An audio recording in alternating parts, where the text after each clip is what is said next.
Well, good morning. Hello, everyone, and thank you for being here with us. I am Margarita Chang. You may call me Rita if you prefer.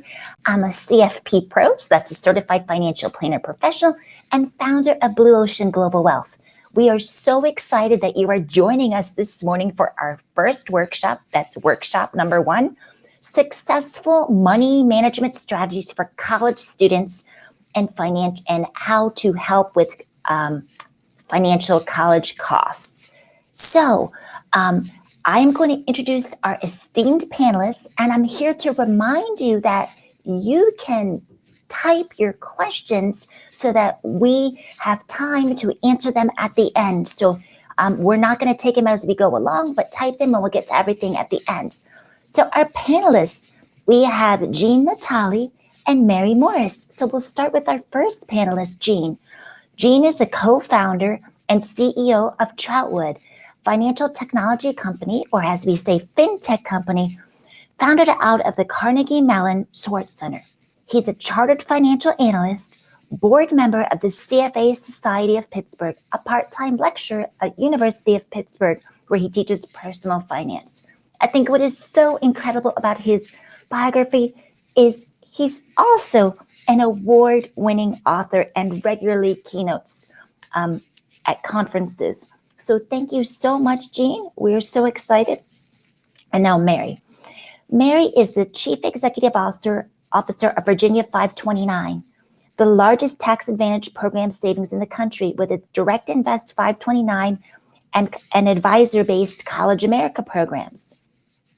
She has a very long bio, and I may not be doing her justice by not covering everything, but I did want to mention that she is active both in national organizations and speaks a lot about College Saving Plan Network, and serves as co-chairman or co-chairperson of the Federal Initiatives Committee, a member of the Executive Board, a member of the National Association of State Treasurers Legislative Committee, a former member of Junior Achievement of Central Virginia. She is a member of the Institutional Limited Partners Association, Virginia State Bar. She's a frequent speaker at national conferences. So thank you so much. We are going to get started. This is a topic that is near and dear to my heart because I am the mom of 3 kids from Gen Z. So Jean, I'm turning it over to you.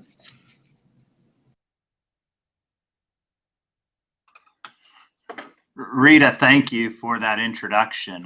When we were preparing for this, you did not mention you were the mom of 3 Gen Z kids, so I may be engaging you throughout our time together because those are a multifaceted subset of experiences you have with the CFP and the advisory business and 3 Gen Z children.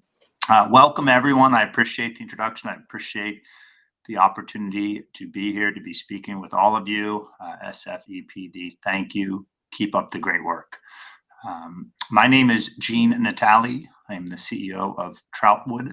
We are a fintech company, as Rita mentioned, operating out of Carnegie Mellon's Schwartz Center for Entrepreneurship.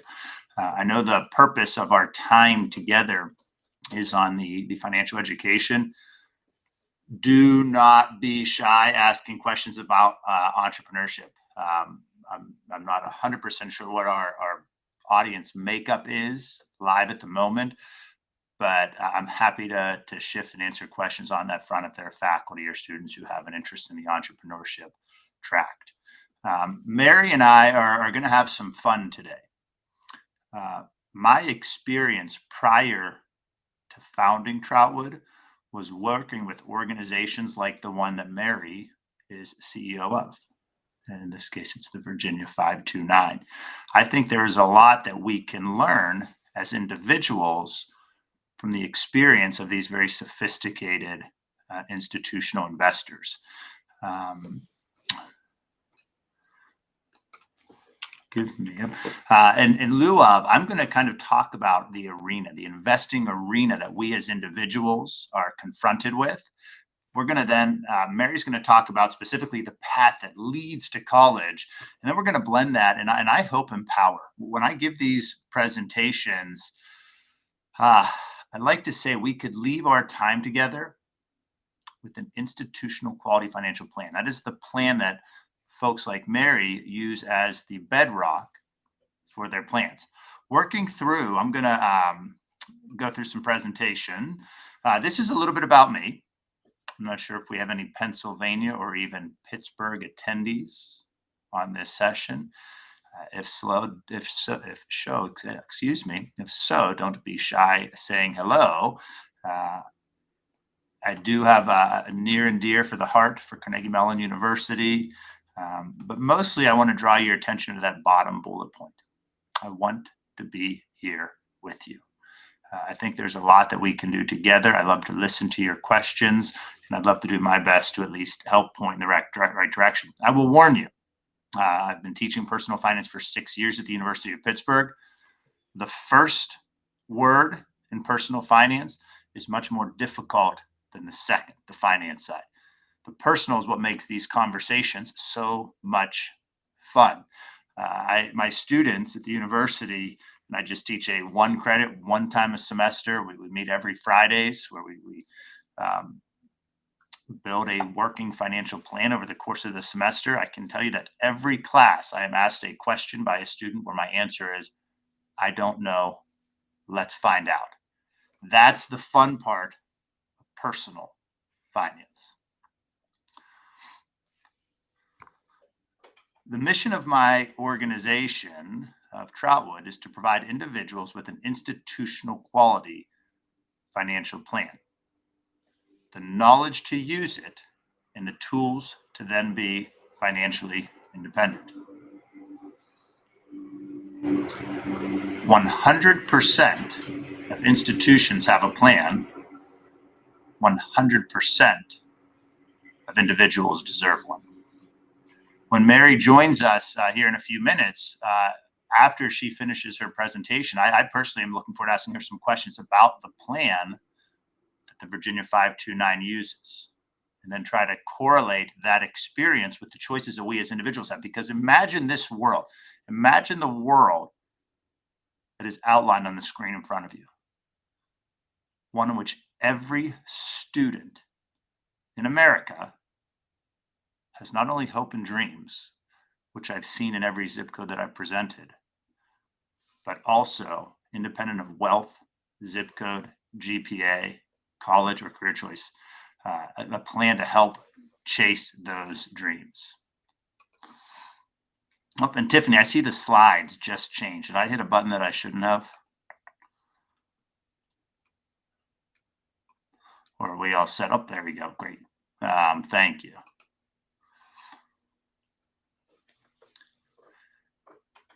Since we're kind of doing this in the reverse order, now I'm talking to the post-college audience. There hasn't been much media yet. I believe that will change on this slide, and it is the fact that retirement is changing. Probably I should change this slide to say that retirement has changed from employer-directed to employee-directed. For the finance nerds, any of the math wizards that are listening in, the statistics as we sit today, 15% of Americans, working Americans of our total workforce, have an employer-directed retirement plan. It's known as a pension fund. It provides income for life. It is the most powerful retirement vehicle that exists. If you have one, it is worth fighting for. We can discuss this in the second half if there are questions. There's been a very big shift to employee-directed. The other 85% of us, and for the graduating class of 2022, I think the number is 1 to 3% of us, of my students, will graduate into an employer-directed, meaning 97 to 99% will graduate into an employee-directed where they are in charge. All that means is this. To our student audience listening right now, you are the CEO of your financial future. That is a fact. Teachers,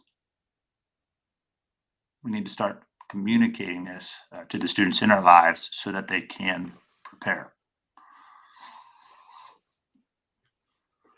I've talked about the importance of a plan, and Mary and I will together talk about that after we finish our formal presentations here, a plan is necessary. I'm not sure if there are any coaches on the call, maybe a high school teacher who also coaches lacrosse or football, swimming, cross country, you name it.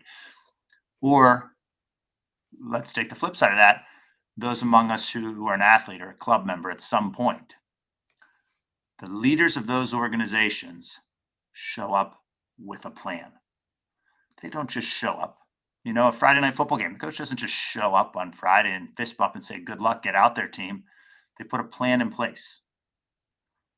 Let me remind of my earlier slide, 100% of institutions have a plan, 100% of individuals deserve one. I should have answered the statistic. Only 1% of individuals in America currently have a financial plan. Only 1% of individuals in America currently have a financial plan.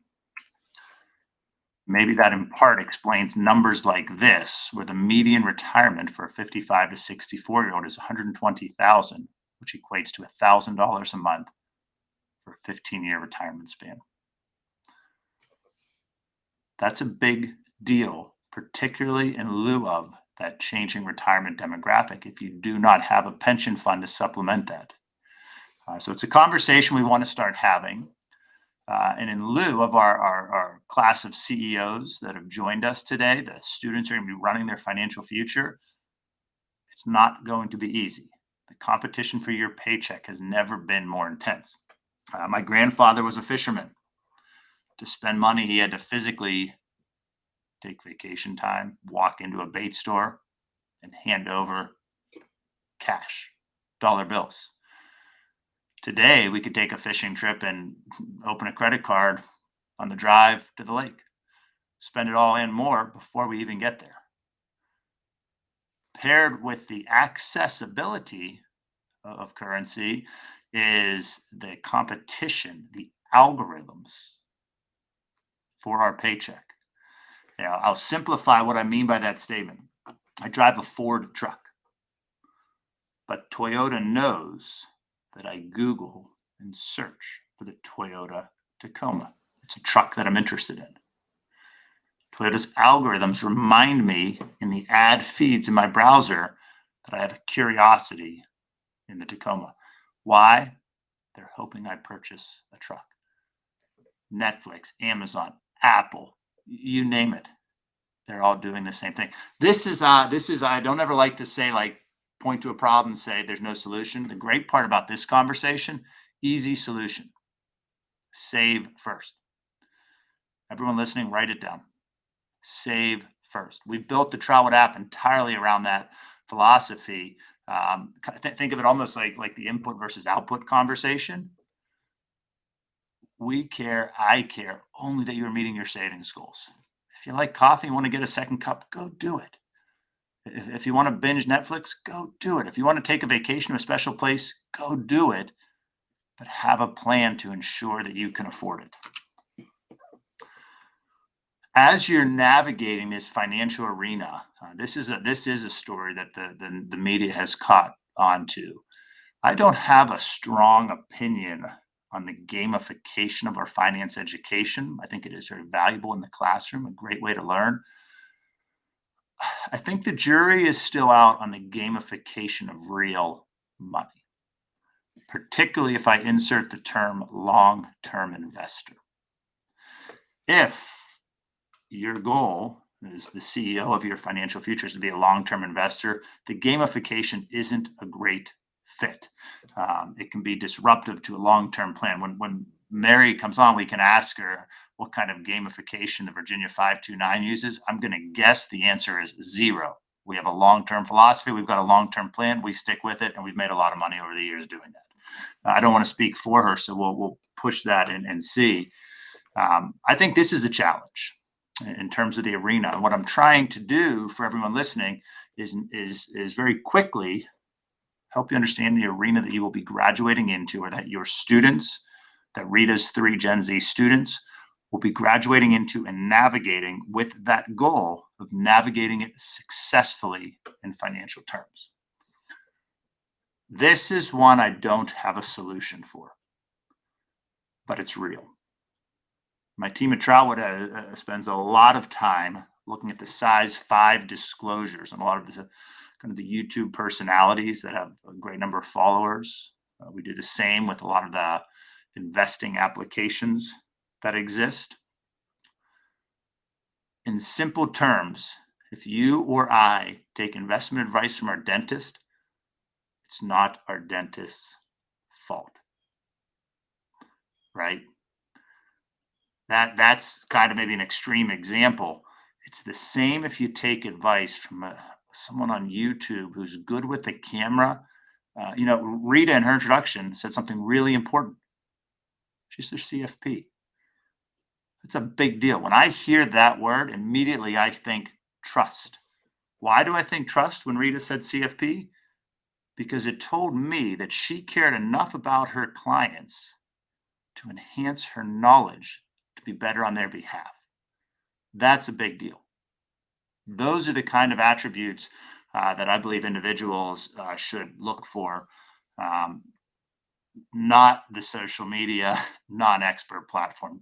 Put questions. I would like to hear from the audience if there is a pushback on that. Again, circling that comment, like think of it in the extreme. Would you take advice from your dentist?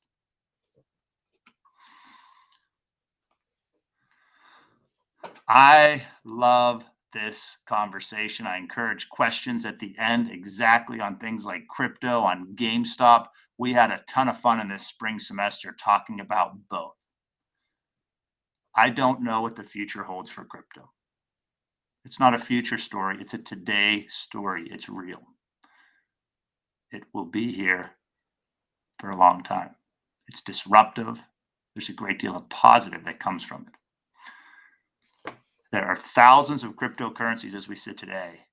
In 5 and 10 years from now, will there be more? Will there be less? Who will be the winners and who will be the losers? I don't know. The analogy that pops most commonly to my mind when I'm asked about crypto, when I think about this part, because I personally see, just observation, a lot of young people putting all of their money in crypto, which is really exciting when it works. The opposite of that approach working isn't exciting. And we've seen it twice in the last 2 decades. Most recently, the housing crisis. Individuals who were buying multiple houses and ended up losing all of them, as opposed to buying one house they could afford with a 20% down payment. And that now would be up over 100% in most housing markets in the US. If I lost you with that example, jump me back. More specific to crypto, and hear me on this example. Coinbase is now the most downloaded app over TikTok in the month of October on iOS and second in Google Play. Had you bought, I want to take an example of 2 fantastic companies in terms of their impact on society, Amazon and Cisco.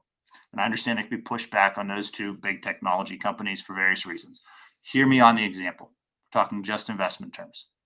Had you bought Amazon and Cisco at the peak of the .com euphoria, I mean the highest price pre the crash where NASDAQ lost 85% of its value, had you bought them at the peak, you've made a ton of money on Amazon 20 years later. Cisco, you've lost a ton of money. Both are great companies. One was a great investment. And I think that's the analogy I want to draw on crypto at the moment. We are in this early stage of the euphoria. We've seen euphoria before in history, and there will be winners. There will also be big losers. So approach it with caution, and I would advise against the all-in approach. And to our students, this was kind of my lead with Mary. Student loans are a legal obligation, so we don't have a whole lot of time to figure this arena out.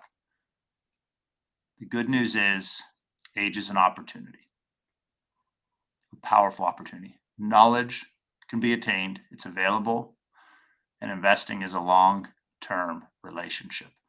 I know we're going to talk college. I'm going to pause right here, and this is the slide I'm going to bring back to after Mary gives her presentation. I'm going to take a look at the chat here. Mary, are we good to get started? Or Tiffany? All right.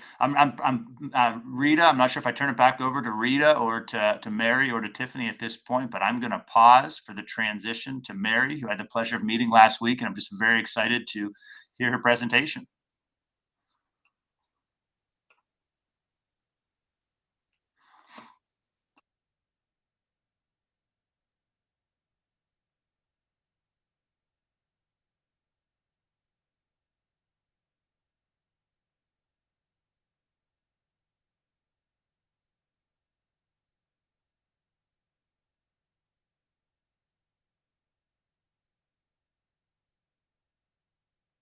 Okay, there we go. That's right. I was on mute so that you wouldn't hear me while I was clicking around. Is that better? We good? Y'all? Okay. Not used to live stream, so I think we're set. Let me bring up my slides and someone will tell me something if we're not right. And I am so sorry for getting in late, but I was just saying it actually works out fine because where you just left off, Jean, is actually where I'm going to start with some of my comments. So we'll make this work. And again, apologies. We tested this the other day and I was in a different location, and I've come to my office where you think things work better, but you would be wrong sometimes, particularly after the pandemic, because unfortunately, we have all the different security things that go through, and so getting things like this to work in my office is much more difficult than at home. So that's just the way the world goes these days. But I want to talk to you about planning and saving for post-secondary education, and talk a little bit about 529 plans to give you all some background in that. Hopefully most everyone's heard about it, although when we do national surveys they have not. But I wanted to start with rising student loan debt, sort of to set the framework for why we exist and why we do what we do. So it's a pretty nice segue there. Student loan debt is not inherently bad. Let me start with that. Manageable student debt makes some sense. We talk to lots of families that want their students to take on a little bit because it gives them, they feel like, some skin in the game. It teaches them some valuable lessons, all of which works if they already have learned some financial education lessons and understand what it's all about. The average annual cost for, and we're talking a 4-year sort of traditional education post-secondary, a little over $35,000. About $25,000 for in-state public, almost $54,000 for private 4-year school. You can see 65% of students, so let's say 2/3, graduate with some kind of debt. The average borrowed for a bachelor's degree is about $30,000. And only 46% of students graduate in 4 years. That's another issue. When we get to talking about some suggestions, one of the things I will tell you is that if you're on track, if you want a 4-year degree, full-time is 15. There's a Complete College America group that's their motto or their mantra. Full-time is 15, because if you don't take 15 credit hours a semester in a 4-year program, you will not graduate on time, which means you will have to take on more expense, sometimes more debt, if you go into years 5 and 6. So if you're taking that more traditional route, try to do it in 4 years.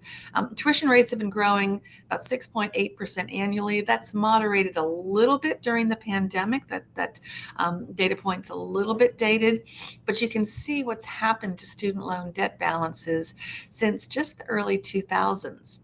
1.7 trillion, estimated to reach 2 trillion by 2024. That may have slowed just a little bit. People are taking on a little bit less debt during the pandemic. Students going has changed. Some folks are staying at home. There hasn't been as much on campus. You haven't had some of the travel expenses and other things that go into student debt. So it's flattening out a little bit, but still second only to mortgage debt is student loan debt. So it has become a bigger and bigger issue. One of the things that I always want to point out is that the vast majority of the really large amounts of student debt are in advanced degrees. And I'm not going to spend a lot of time on this slide, but you'll have access to the slides. You can see when you get into the 6-digit debt, that tends to be for postgraduate. And you can see from this slide that the graduate debt only is the bulk of it. So actually these students, and for those who go on to graduate school, they're actually under the national average of about $30,000 for their undergraduate debt, but then they take on more. Sometimes that can work if you go into a field where your post-graduation income is going to allow you to support that debt. That's one thing, but that's something that folks tend to not think about when they take on student debt, and we'll talk about that a little bit more. So why should you save? Here's a little bit of a case study. To pay a $35,000 tuition bill, this is just easy, basic math. If you save over an 18-year period, so you've got to start early for this particular example to work, and you can see all the caveats are in there with what our assumed rate of savings is, and that you're contributing $100 a month for 18 years. We're going to assume a 5% return. You probably won't get that early on with that small an amount. You may get more, you may get less, depending on what you're invested in. Jean, we'll get to those conversations about how you make those decisions later. This is just a really simple example. Let's say that works. You can save $20,000 over that time. It will actually have grown with our assumptions to about $35,000. So save 20, have 35 to pay your tuition bills. Or you can borrow all of it and you pay it back at $406 a month for 10 years. Again, we're just making some assumptions, 7% interest, and you can see that you will pay back almost $50,000. So it just costs more to take on the debt and pay it back over time. An important lesson, one that unfortunately, if you haven't learned it before you get started, if your parents don't know it, let's say that can be an expensive lesson because you may not have started on time. So 529 accounts, and I'm going to work a little bit backwards on this one also. 529 is tax advantaged college savings. So I'm just going to spend a few minutes talking about generally. I have the privilege of being the CEO at Virginia 529. It is the country's largest 529 program. 529 account balances can be used at eligible educational institutions worldwide. So that's public and private, 4-year and 2-year institutions. There are many what are called proprietary schools, for-profit schools. You can use your 529 accounts there. There are many certificate programs and other types of programs, and even apprenticeships you can use your 529 account at. So college, university, training programs. Also, a fairly recent addition, and I'm not going to spend any more time except to mention this, is that it can also be used for some tuition at public, private, or religious K through 12 schools. That only came in about 2019. Honestly, those of us in this industry don't spend a ton of time talking about that, but for those very fortunate families that have substantial resources, that may be an option. We did see that used a little bit more during the pandemic.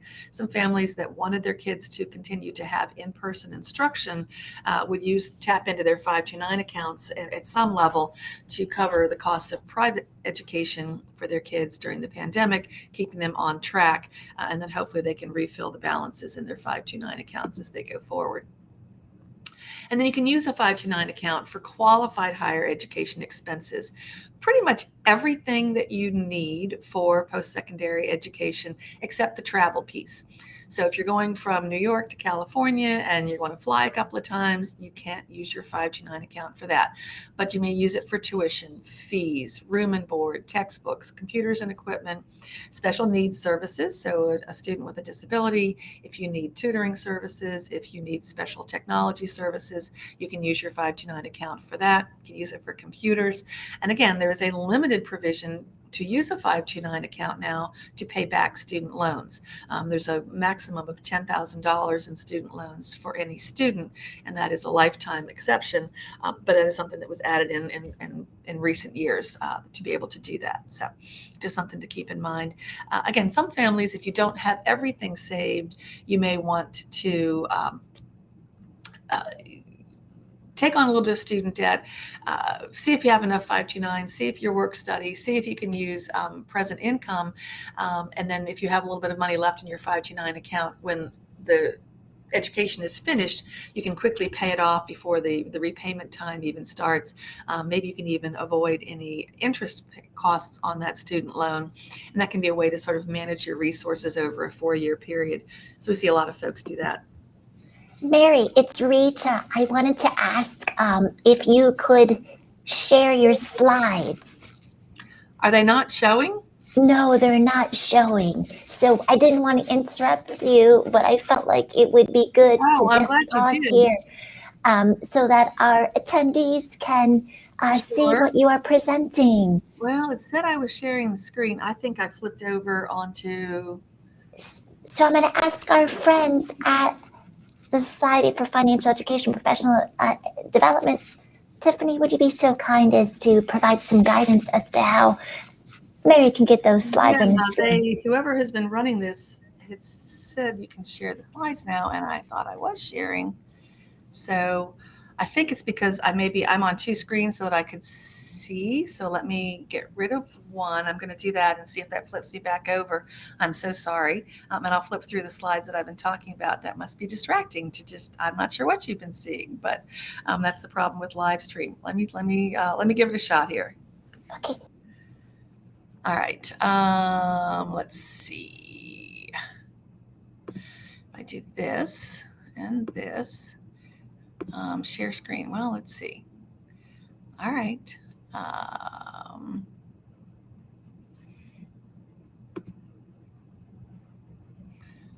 right. Let's see if we're in here. It doesn't want me to, it's not letting me click on share. Huh. Maybe that's what I need to do. There we go. All right. I had clicked on that before, and someone from your group had told me that you could see it. So I'm not sure what happened there, but okay. Are you seeing them now? No? Now I'm not sure you can hear me. Can you all hear me now? I'm so sorry. And you can go to slideshow from the, yep, that's perfect. Okay, so you can hear me, and I'm going to go, and now you can see my slides. Beautiful. The cap and Okay. gown. I'm so sorry. I had clicked that. I thought we were working through them. So you all will be able to see these slides. This is what I was talking about initially, just a little bit of information on student debt. So the average annual cost, again, I said to go is $35,000. Those 2/3 of students come out with about $30,000 in debt. I'm going to go through that slide. Here's my case study for why you want to save, what you can use a 529 account for. I'm going to zip through them really quickly. And then the benefits of tax-free earning. I'm on the slide, and hopefully you all can see this. Benefits of tax-free earning. The leveraging effect of saving in a 529 account. So there are different ways that one can save. You can save in a regular account. Some, I will tell you, use Roth IRAs. I'm not going to go into the benefits of using a Roth IRA for post-secondary education. Sometimes a combination of both makes some sense. But if you save in a tax-advantaged account, saving $200 a month for 18 years, in a taxable account, with, again, all of our assumptions, you'd have about $65,000. You can have over $14,000 more with the leveraging effect of a tax-advantaged account. And I'm going to flip into, no, that one doesn't actually have it on there. I was thinking the next slide had that. In most states, you get a state tax deduction for your contributions, so that actually leverages the impact as well. This is just a little bit about my program, but it does tell you something about 529s as well. We opened our Invest 529 program. Our first program, which was a prepaid, opened in 1996. We were one of the top programs in the country. We have a number of portfolio options. This goes to what I think Jean was talking about, so we're going to talk about this a little bit more as we go through. We provide portfolio options. All of the programs around the country do as well. 529 programs really focus on low fees, low opening contributions, and this is, again, just a little bit of an infomercial, I guess, on our program. So the tax advantages of a 529 program. For a Virginia taxpayer, you can deduct up to $4,000 per account per year. That runs to the account owner. There's an unlimited carry forward, and if you're age 70 or above, you can deduct the entire amount. 36 states have this type of deduction or tax credit for contributions to their account. So not every state. Some states don't have an income tax, and a few states that have income taxes do not have a tax advantage or deduction for those programs. And then there are 6 states that allow you to take a deduction regardless of which state's program you're in. 529 programs are run by the states. We partner with many financial organizations, and we provide portfolio portfolios run by Vanguard and TIA and Fidelity and any number of investment managers. But the state control, the state sponsorship is what's key to a 529, and it is what's key to those tax-free earnings that are on the other side of this slide. Earnings in any 529 account grow tax-free for here in Virginia at the state level and at the federal level. And the real kicker is that when they are used for higher education expenses at those eligible educational institutions that I mentioned, the withdrawals aren't taxed. So it's one of the very, very few instances in which you are never taxed on the earnings as long as you use it for qualified purposes. They are post-tax contributions. That means you have paid tax on the amount you contribute initially, but then they grow tax-free. But as I said, if you are in one of those 36 states that have a deduction or a credit, then you can deduct your contributions on your next year's or the year that you make the contribution state income tax returns. And again, some states have higher, some have lower amounts. And I think, yeah, I can stop sharing now, which makes it much easier for me to do these things. I am never good at sharing screens, and I think y'all will have those available. And I think I'm back on, and we can shift back to Q&A. That was sort of the basics of 529 programs and why you should think about it. And then maybe we can get into some Q&A and bring Jean back in to talk about some strategies for doing that and how families can get started and how you should think about doing that planning and saving. Well, wonderful. Thank you for the presentation, Jean and Mary. And now I have some questions I'm going to ask our panelists, but I encourage the audience to make this interactive and we will be able to see your questions on this screen. So Jean, we are going to start with you. You teach personal finance and we want to know, what is the most common question you hear? So there is a most common question. I'm just like dragging a little bit here, so the excitement builds for the answer.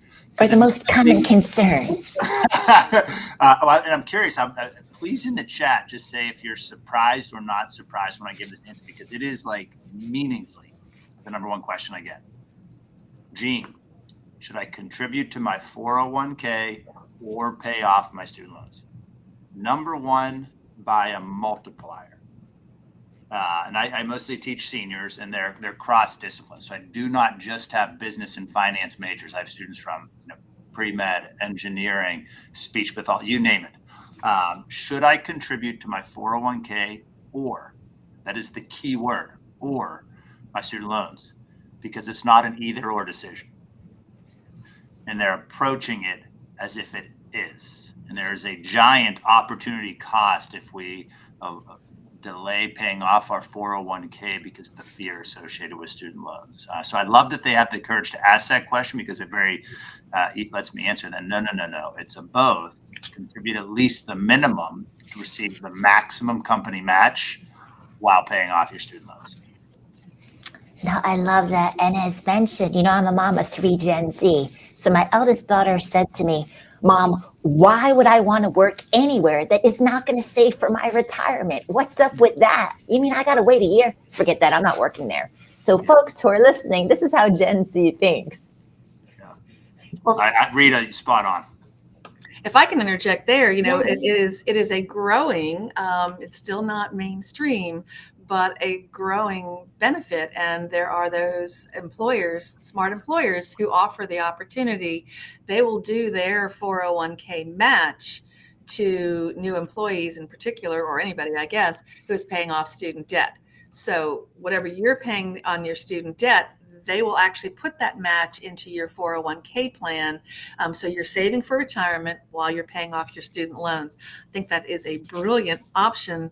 In the 529 world, we are trying to extend that to employers providing a match. If you're putting money into a 529 account, you can still do some retirement savings and be saving for both of those goals, which tend to be the top 2 goals of families, saving for retirement, saving for their kids' education. So a little bit of innovation in that arena is really smart and allows families to do a better holistic job of planning. And Mary, the audience listening, like I always like fireworks. If we were in person right now, we're seeing the same thing. What Mary just said, I think it is, if not the highest focal point for employers. That they're calling it, the acronym for it is, it's not financial security for employees, but something along those lines where they're blending the wellness, creating a path that does provide what that pension fund historically provided. It is one of the greatest areas of interest in America right now from an employer perspective. So educators and advocates listening, that lets you be a step ahead of the curve in terms of knowing this is a trend that's beginning to form. Yeah, It's a absolutely. benefit to ask for, right? To say, ask your employer, will you help me with Yes. my student debt? That's another benefit that some employers are finding. You see it particularly, it's interesting, in the accounting profession, some of the finance professions in particular. I wish it would extend more broadly, but they will actually give you signing bonuses. They will pay a certain amount towards your student debt, or match that. And it's just a retention thing, and particularly now coming out of the pandemic, when that is a big issue, that can be a really important employer benefit. Absolutely. I do think it's fireworks because this is win-win-win. And someone has worked really hard in HR and benefits. So it's not just about financial wellness, but Jean, everybody deserves a financial plan. Everybody deserves the opportunity to have financial resilience. So Mary, my question for you. Oh my goodness, I feel like we could have a weekly podcast on this topic. But what is the best advice you have for families beginning their journey? It may be different for a newborn versus a middle schooler. So we'd love to hear your insights. Well, the best advice is just to talk about it, to have a conversation. Find that, particularly in this country, people don't like to talk about finances with anybody. They don't share it sometimes with spouses or with their kids, or with a financial advisor or anybody. I do find I have two millennial daughters, and they're much more willing and open to sharing. So I hope that will be a continuing trend. They'll put it out. I think they maybe share too much, but that's the generational thing. Everyone shares your whole life on Instagram or Facebook or wherever you happen to go. I guess no one does Facebook. That's for old people, I think now. Some would say, but wherever you're sharing it, but they will set their goals, right? They will throw it out there and say, I'm saving for this. Help me. We find that in the gifting arena. You can have individuals give gifts to a 529 account. That's a great way to leverage what you can do. But the biggest thing is just to get started and to have a conversation. And if you're starting a little bit later, talk to your kids about what makes sense, what you can afford, whether you've been able to save or not, what their goals are. So don't be planning for that traditional 4-year school if that's not really where your kid's interest lies, or if they're not ready for it. So it's really just starting that conversation and thinking about what will work for your family. Have you been able to save? How can you save? Can the kids help? Do they have summer jobs? And then think about what makes sense and find the right school, the right path for you and your family. Jean, do you want to add in anything here? Because this is like interactive. So any insight you want to share? Because you see it from the other end, kids graduating whose families maybe didn't prepare. But not only the kids, I get the teary-eyed parents sometimes too, just as being a safe place to ask those questions.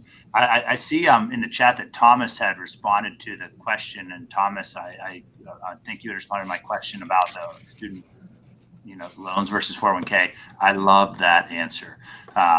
Rita, your expertise here as well. And remember, it's the personal, not the finance, that's hard. The finance is easy. It's algorithmic. It's math. It's the personal that's complicated. And as Thomas says in the chat, there are tax benefits to the 401k. There is a tax puzzle piece to the Roth IRA for our high school and college students who maybe aren't even paying taxes because they don't have income or very low income. And then obviously on the student loan side. So I appreciate the puzzle. I just wanted to say Thomas, really great comment in the chat. Yes, absolutely. Thank you for that, Thomas. The other thing that we raise is, how much student loan interest, what is their tax bracket? Are they renting? This is truly where I can't agree more. Personal finance is just that. Well, it's personal. Rita, this is interesting. Maybe feeds off of this. The area where, and actually, Thomas, to your comment here, this is a regular observation over 6 years of teaching. And again, I'm not a full-time faculty. I teach Friday afternoons, one credit. We build a financial plan over the course of a semester. But because it's a Friday afternoon course, I tend to get overachievers. The fact that they're in my classroom on a Friday afternoon and not where other places college students could be says they're interesting. And they're blown away by the investing side. When they learn the long-term relationship, what Mary, running the 5 to 9, they're in a society where they think they need to get the right crypto call to make a ton of money next week, and they're not even having the conversation on being a long-term investor. That's the number one. Credit, they actually get pretty good. Debt, they get pretty good. But taxes, to Thomas's comment on the thing, taxes, we often have to spend 2 full classes understanding tax calculations and how much of their kind of gross income is taken away as it becomes their net income. So just an observation. Absolutely. Can I speak to that? So my youngest daughter, 16, got her first paycheck. She said to me, "Mom, who's FICA? Why is FICA taking my money?" So yes, taxes are really important consideration. So this is for both of you, but we can lead with Jean. How do you envision the future of financial literacy or financial education, especially with technology and apps and everything? I know we touched on this a little bit earlier, but whoever wants to take this one. I have opinions, and I think we'll learn together what the answer is over time. My opinions on the future, and I'm going to speak both to the education, but also to the practitioners. The industry is always a step ahead of our education, right? In candid terms, Robinhood is now on college campuses marketing to students, yet we're just catching up with financial literacy, compound interest, and budgeting in the high school classroom. So we've got to almost like speed up that classroom conversation of not just understanding compound interest, budgeting, and debt, to understanding if I do this and I don't know what I'm doing and I lose real money, I don't get that real money back. That's the opposite of confetti and fireworks and the gamification we talked earlier. From the industry perspective, historically, and I worked in the institutional side of the industry for 15 years, but historically, for individuals, there was a lack of accessibility, right? Things like minimum assets required to have a conversation with a professional. Or candidly, Rita, for even the organizations that didn't have minimums, well, it's a scalability. Rita can only do so much in a day, and there's a gazillion people in your community. So we have to improve the accessibility to the individual. Technology will make that possible. Education will allow them to make informed decisions, but I don't think it will be like a smiley face straight line up. I think it will be one of these as individuals learn to navigate this arena, make the mistakes, just like I'm sure, I don't want to speak for Rita and Mary, I know I've made mistakes and I know I learned from those mistakes, but I see a really bright future in 10 years where we have a more financially literate society. We have individuals becoming the CEO of their financial future. And I'll raise the stakes in that comment to our audience. I think colleges will respond and lower tuition because we'll demand it as consumers. And if we can get those young people empowered at a young enough age, I think we'll have greater innovation and stronger society in terms of things like less drug use. When you lose hope, you tend to go down different paths. And I think that money is a big, big reason in conversations I've had with folks that they lose hope. So that's a big answer to a small question. Well, actually, it wasn't a small question. It was a big question. Predicting the future is difficult. Yeah, and I'll tap in too. I mean, I'm like you, Gene. We don't know, have some thoughts. We spend a lot of time at Virginia 529 on financial education. We have run for several years with the Virginia Council on Economic Education, which does a great job of they educate our educators and we support them. And then they are out teaching the personal finance and economics classes that are now required in Virginia and many other states. But there's a lot of that. And there are so many great programs. There are game types of programs for young children. There is education at every level. And yet, what we know is that by and large, adults are terrible and they haven't learned the lessons. And so there's a disconnect in hearing the messaging, and you need to hear it over and over. And it's not easy. And so that's a piece of it. And so we start with young children. We support a reading program. Reading Makes Sense. It's the ENTS. And we have books with a financial lesson, age appropriate for elementary school students, teaching them the basics, wants versus needs, use of resources, limited resources. How do you allocate resources? But they're fun books. They're usually prize winning books. We put them in the libraries in those schools. We try to start a conversation with the parents and the children. So there's that connection point. It's all about families. And so often, the kids might be getting these lessons, but their parents, they're first generation parents. They haven't had the advantage of, college educations very often. And so that's where this cycle continues that you were talking about, Gene, of lack of education, lack of access, and then they become hopeless. They don't even see education. They don't see success as a pathway. We work with Junior Achievement. There are Jumpstart programs in some states. All have great financial planning lessons. And so we support them in the classrooms. Finance Park, they go through a whole budgeting cycle. Some of the things that you're teaching to college students, I wish that get personal finance and economics in high school, take it again in college. Get it multiple times, because what you're going to hear and what you use is different. In Virginia 529, we do not only college savings, we do disability savings, ABLE programs now, and we are building. We are one of the states that is now going to be providing a private retirement program for individuals. Half of individuals in this country don't have access through their employer to a retirement plan. And what we know is that most people save for retirement through their employer. Mary, will you say that stat one more time? I just want to make sure I heard it correctly. You said Yeah. half? Almost half of individuals do not have access to a retirement plan through their employer. And most people, the vast majority of individuals who are saving for retirement, outside of hoping that Social Security will do the trick, do it through their employer. Maybe 10 or 15% will do it on their own through an IRA. So this has been going on for probably 20 years. AARP has been involved. The states have gotten involved. California, Illinois, and Oregon have open programs that are growing. Colorado and Connecticut are getting ready to open. Virginia will open probably not until sometime in early 2023. We're just in the beginning phases. Mhm. But as we build that option, we are sort of rebranding ourselves as an organization. And I'm so excited about it because it lets us get to that entire financial wellness category, right? Where we can start talking to families about all of that financial planning, financial, literacy, and working with financial planners. So this is to get to your question better.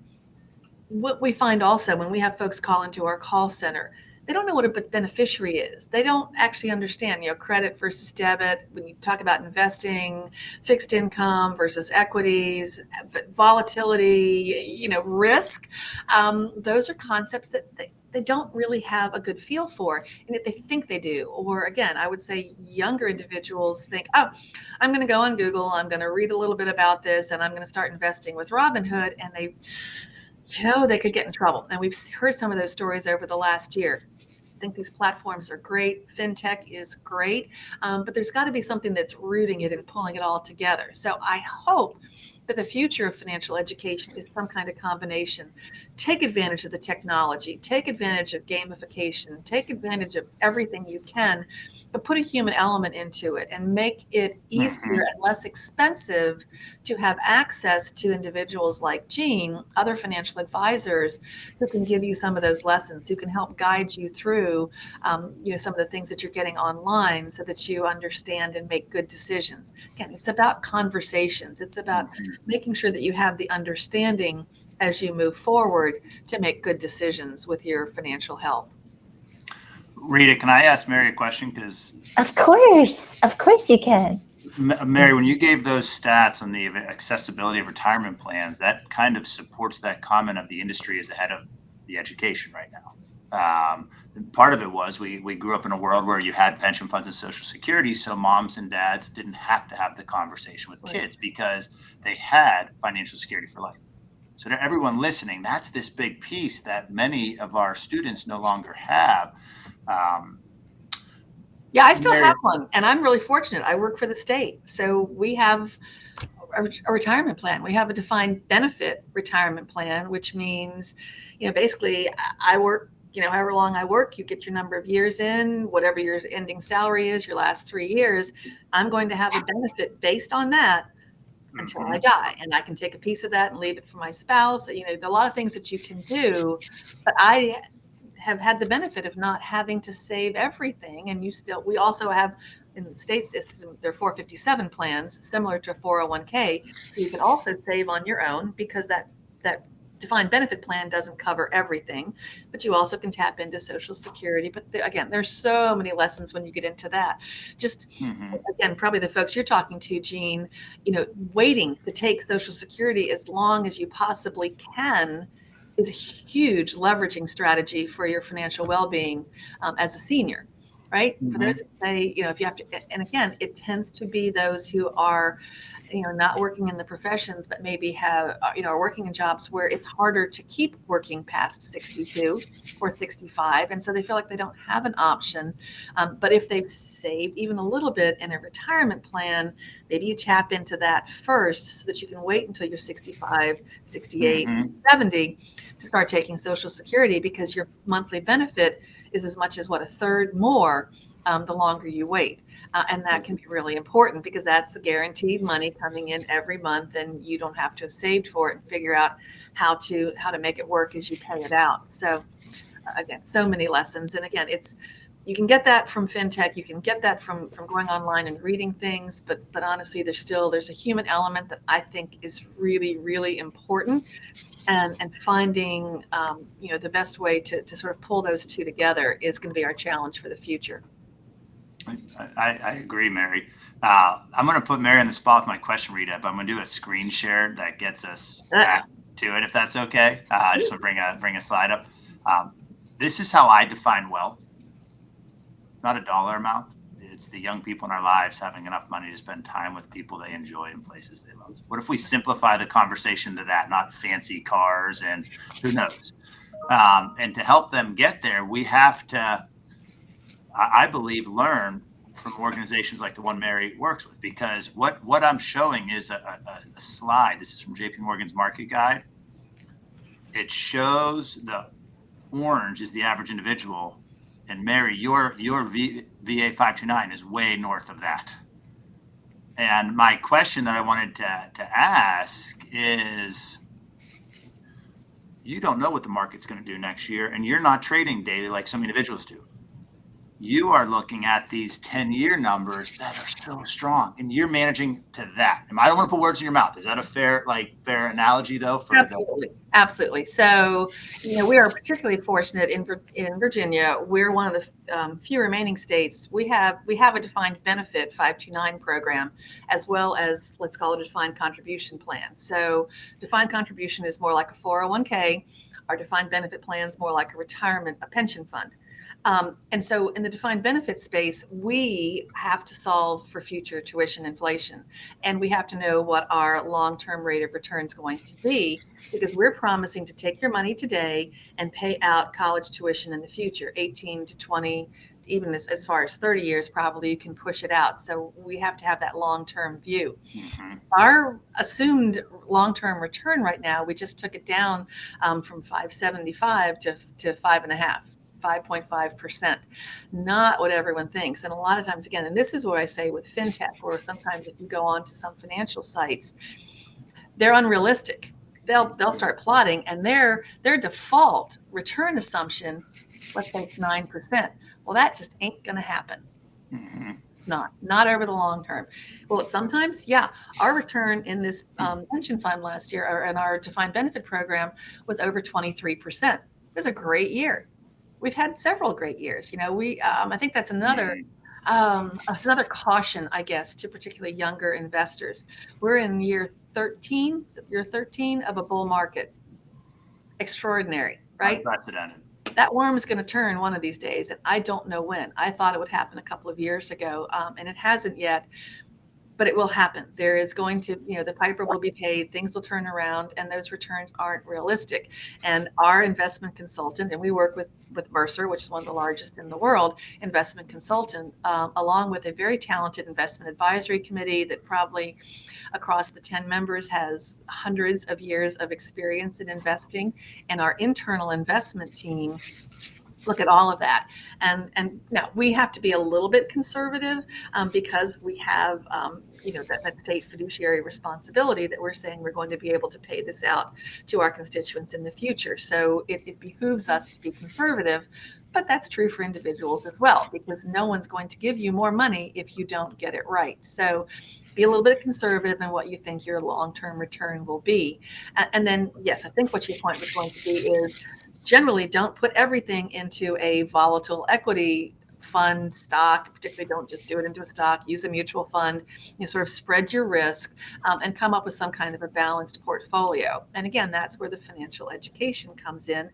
If I'm 22 and I'm just getting started, I can take more risk, right? I'll be able to weather the ups and the downs. You will learn some scary lessons because you may see what you've saved and saved and saved, and in a year it's going to go down, and you're going to go, oh, why did I bother? Oh my gosh, I should not do this. I should pull all my money out and put it under the pillow. No. Just leave it alone. Just wait. Don't sell low and buy high. You can't time the market. I mean, we can go through all the things that I'm sure you go through with your students, Jean. Just be consistent, be disciplined, understand what you're doing, have a plan, and stick with the plan. And I think that was your point. That is exactly what we do at Virginia 529. We try to provide those options for our defined contribution participants, our most popular, and most people get it. Most people get it if they're already tapped into us. Close to 65%, I guess, of our Invest 529 participants, then that's our defined contribution program, are in our target enrollment funds, which sort of lets us do that work, right? It's like a target date retirement fund.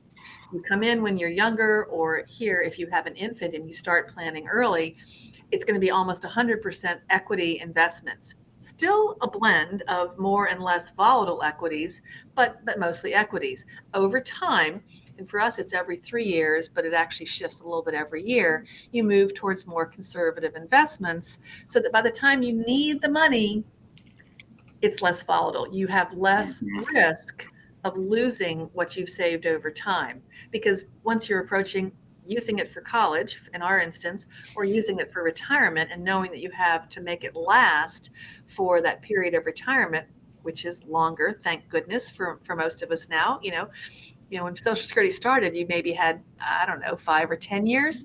Now people are looking at 30 years of retirement, and you have to make your money last. And so you want to take out some of the volatility. But again, those are, so many lessons. You need some help generally to think about, how do I make this last? How do I save? How do I keep bringing in some money maybe? And then those are, anyway. Well, we have a question, and I hope, this is the kickoff session, the first workshop. I hope we've inspired everyone, and I hope they understand how financial education is really changing the world.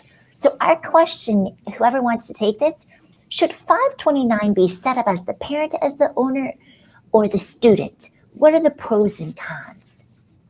Steve, I can give the unbiased, Mary, if that's helpful, but because then I want to bridge to, I think the conversation that Mary just had is one of the most important we need to be having across society. I think educators, advocates, parents need to understand.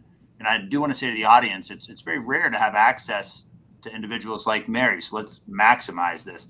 Steve, your question, the 529, in my mind, it's very easy. The children, that gives you a giant runway because the children could become the grandchildren in the event they, get a scholarship or end up not needing that 529 proceeds. That's my very concise and actionable, but I would push to Rita and Mary if either disagree. Well, one of the things for right now, because FAFSA does come into play, it counts less if it's if the owner is the parent. The nice thing about 529 accounts is that you can change beneficiaries pretty freely. So, if you don't have kids but you think you want to have kids, I would say open up a 529 account in your own name. Honestly, I would say everyone should have a 529 account. I think adults should keep those 529 accounts because, again, the world that we live in, where you need to reskill and upskill as an adult, means that you can use your 529 accounts into the future. And honestly, if you end up having it, we see more and more and more retirees who decide, okay, now I'm a little bit comfortable. I can study something I've always wanted to my entire life, whether that's culinary arts or learning Italian in Italy from Italians, whatever it is, you probably can use your 529 account to do that. So if you've planned, you can take those tax advantages. But if you have 3 children, I would say in Virginia, you want to open up as many accounts as you can because you get tax deductions for them. So depending on how much you can put in. But if you have an account for each of your kids, let's say, or you start with just your oldest and they end up not going or not needing it, or they have scholarships, then you just change the beneficiary. And that's really pretty easy. There aren't negative tax consequences to doing that within a family unit. And you can go up and down the family tree. So, we've seen this during the last recession, saw it some during the pandemic. You might have an account for your kids and you decide, I think people saw it during the pandemic, I'm in the wrong job. I'm in a job that's vulnerable to disruption and I need to do something different. I need to go back to school. And they actually have tapped into their children's 529 accounts, moved it to themselves and used it. Hopefully they will refill it for the kids. But, those again are personal decisions, things that you have to think about. What works for me? What works for my family? And again, hopefully, if you don't have the talent yourself, talk to somebody you trust, whether that's a parent, a family friend, your financial advisor, your tax consultant, your accountant, whoever it is, to get some help in thinking about, is this a good move? How much should I tap into it? How do I, put it back in for my kids? But, there are ways to make it pretty flexible to use a 529 account. And one of the things we're working on, I'm just going to say, this isn't there, but hopefully before I retire, we will get Congress to allow us to do this. And our having both a 529 and a retirement mission now, I think will help that. The ability to move your 529 proceeds into a retirement account. So if you don't need it, if you don't use it, either put it into your own, if you need to put a little bit more into your own retirement because you were saving for your kids' college, or once they graduate, if you end up having a little bit left in your 529 account, jumpstart your kids' retirement savings, put it into a retirement account for them. And so maybe they don't get started in their first year, but it at least gives them something. We don't have that yet. We are working on that as a proposal with Congress. In a way similar to your ability to use a Roth IRA in some instances for education, we just think it ought to be flipped around so that you could use your 529 account in some instances for retirement. And again, let folks decide what works for them when, in terms of their entire financial plan and their financial wellness. So before we wrap up, I have one last question for each of you. Of course, I have my ideas because I'm a mom of 3 Gen Z kids, how I save some money. But what are some basic tips families can use to cover the cost of education if scholarships, loans, grants don't cover the full cost of attendance? Rita, before we answer that, I do want to see a question that just popped up in chat from Charlene Washington. I was going to push it to Mary. Okay, sure. Oh, yes. Yeah, absolutely. Graduate school, I think that's what it says. I'm only seeing a piece of it. Yes, 529 accounts can be used for undergraduate, graduate school. And I was going to say on your tip, again, think about what you can afford. I am a huge, huge fan of community colleges. Virginia has 23 of them.